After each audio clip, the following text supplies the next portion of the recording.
Look at this loop. It could cost 1 step or 1 million. Guess now, you got 3 seconds. Then we find out if you're right. Quick translation before we start. Big O just means how fast the work grows as your input grows. The shape, not the exact number.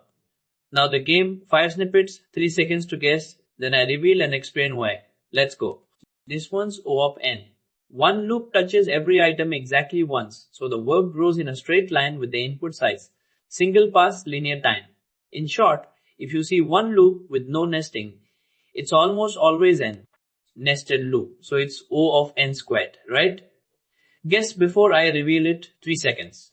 Gotcha. The inner loop only ever runs 3 times, no matter how big n is. Here's the trick. Nested doesn't automatically mean quadratic. You have to check what the inner loop actually depends on. This inner loop is capped, so the total work is still linear. Guess this one. It's a sorted array and we are narrowing our search window each step. It's O of log n. Every comparison throws away half of what's left. So instead of checking 10 items one by one, you're down to almost nothing after just a few steps. That halving is the whole idea behind logarithmic time. This one recurses twice per call. Guess it's big O before I show you why it's scarier than it looks. It's O of 2 to the n.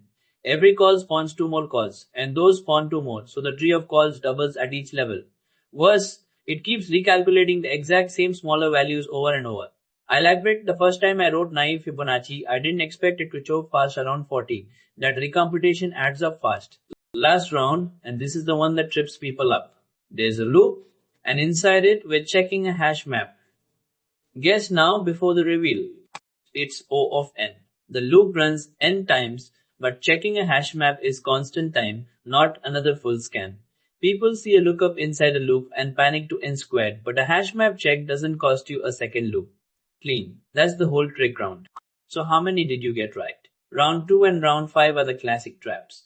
If you caught both of those, you're already ahead of most people guessing big O casually. The pattern behind every trap today is the same.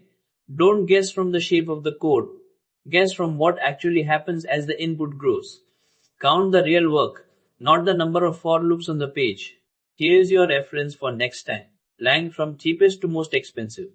Constant, then log n, then linear, then n log n, then quadratic, then exponential. Keep this order in your head and most guessing games get a lot easier. Drop your score in the comments. Out of 5, no cheating. If you want more of these speed rounds, follow along. I'll keep running them. Help today? That's exactly what the like button means.